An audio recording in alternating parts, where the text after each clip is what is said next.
बच्चों, आज हम सुनेंगे एक भूखे शेर को कैसे एक लोमड़ी मूर्ख बना देती है और बचकर चली जाती है। तो चलो जल्दी से शुरू करते हैं। एक बूढ़ा शेर जंगल में मारा मारा फिर रहा था। कई दिनों से उसे खाना नसीब नहीं हुआ था। दरअसल बूढ़े होने के कारण अब वह शिकार नहीं कर पाता था। छोटे छोटे जानवर भी उसे चकमा देकर भाग जाते थे। जब भटकते भटकते वह काफ़ी थक गया तो एक स्थान पर रुककर सोचने लगा कि क्या करूं, किधर जाऊं, कैसे बुझाऊं इस पापी पेट की आग।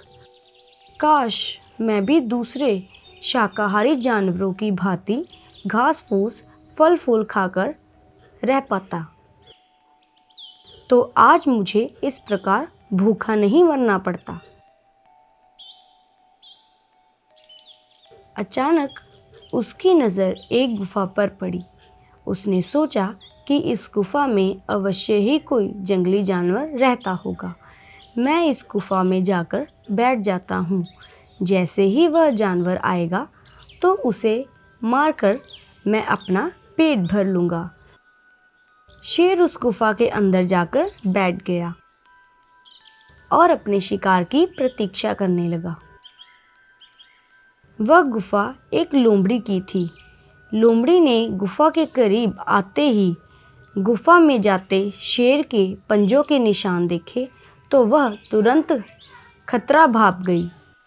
परंतु संकट सामने देखकर उसने अपना संयम नहीं खोया, बल्कि उसकी बुद्धि तेजी से काम करने लगी कि शत्रु से कैसे बचा जाए। और फिर उसकी बुद्धि में एक नई बात आ गई। वह गुफा के द्वार पर खड़ी होकर बोली, ओ गुफा, ओ गुफा।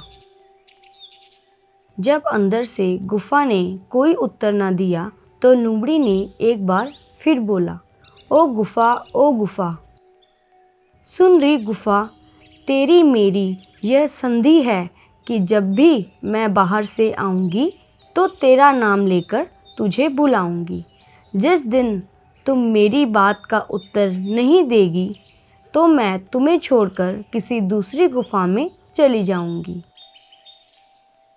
जवाब न मिलता देख लोमड़ी बार बार अपनी बात को दोहराने लगी, ओ गुफा, ओ गुफा। अंदर बैठे शेर ने बार बार लोमड़ी के मुंह से यह बात सुनी तो वह समझ बैठा कि यह गुफा लोमड़ी के आने पर ज़रूर बोलती होगी। अंत अपनी आवाज़ को मधुर बनाकर वह बोला, अरे आओ आओ लोमड़ी बहन, तुम्हारा स्वागत है। अरे शेर मामा, तुम हो? बुढ़ापे में तुम्हारी बुद्धि इतनी भी नहीं सोच पा रही कि गुफा कभी बोलती नहीं है। लोमड़ी यह कहकर तेजी से पलटकर भागी। शेर उसे पकड़ने के लिए गुफा से बाहर अवश्य आया, किंतु तब तक वह चालाक लोमड़ी 9-2-11 हो चुकी थी। इस कहानी से हमें यह शिक्षा मिलती है कि संकट के समय भी बुद्धि का दामन नहीं छोड़ना चाहिए। तो बच्चों, आपको ये कहानी कैसी लगी? अगर अच्छी लगी हो तो लाइक और शेयर ज़रूर करें और ऐसी ही कहानियाँ देखने के लिए हमारे चैनल पर बने रहें। शेर की मज़ेदार कहानियाँ देखते रहें। बाय बच्चों। बुद्धिमान बंदर और मगरमच्छ की कहानी। एक था घना जंगल, जहाँ जानवर एक दूसरे के साथ बहुत ही प्यार से रहा करते थे। एक जंगल के बीच एक बहुत सुंदर बड़ा तालाब था। उस तालाब में एक मगरमच्छ रहता था। तालाब के चारों ओर बहुत सारे फलों के पेड़ लगे हुए थे। उनमें से एक पेड़ पर बंदर रहता था। बंदर और मगरमच्छ एक दूसरे के बहुत अच्छे दोस्त थे। बंदर पेड़ से मीठे और स्वादिष्ट फल खाता था और साथ ही अपने दोस्त मगरमच्छ को भी देता था। बंदर अपने दोस्त मगर का खास ध्यान रखता था और मगर भी उसे अपनी पीठ पर बैठाकर पूरे तालाब में घुमाता था। दिन निकलते गए और दोनों की दोस्ती गहरी होती गई। बंदर जो फल मगरमच्छ को देता था, मगरमच्छ उसमें से कुछ फल अपनी पत्नी को भी खिलाता था।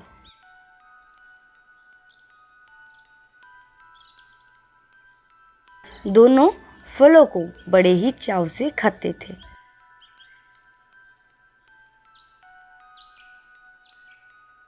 बहुत दिनों के बाद एक बार मगर की पत्नी ने कहा कि बंदर तो हमेशा ही स्वादिष्ट फल खाता रहता है, ज़रा सोचो उसका कलेजा कितना स्वादिष्ट होगा।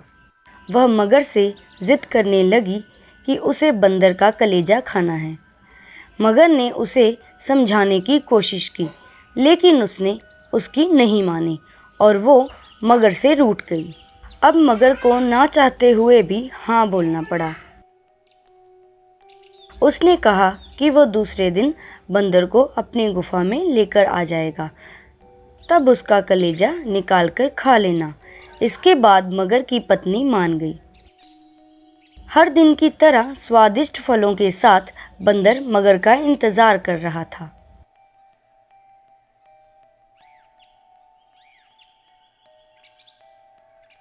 कुछ ही देर में मगर भी आ गया और दोनों ने मिलकर फल खाए। मगरमच्छ बोला कि दोस्त, आज तुम्हारी भाभी तुमसे मिलना चाहती है। चलो, तालाब की दूसरी ओर मेरा घर है, आज वहाँ चलते हैं। बंदर झट से मान गया और उछलकर मगर की पीठ पर बैठ गया। मगर उसे लेकर अपनी गुफा की ओर बढ़ने लगा। जैसे ही दोनों तालाब के बीच पहुँचे, मगर ने कहा कि मित्र, आज तुम्हारी भाभी की इच्छा है कि वो तुम्हारा कलेजा खाए। ऐसा कहकर उसने पूरी बात बता दी।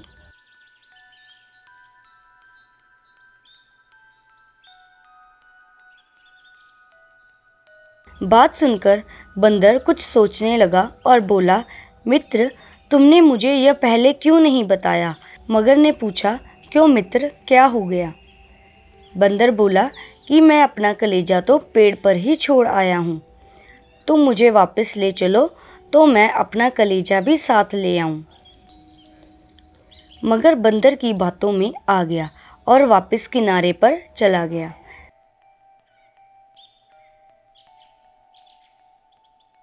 वे दोनों जैसे ही किनारे पर पहुंचे, बंदर झट से पेड़ पर चढ़ गया और बोला कि मूर्ख, तुझे पता नहीं है कि कलेजा हमारे अंदर होता है।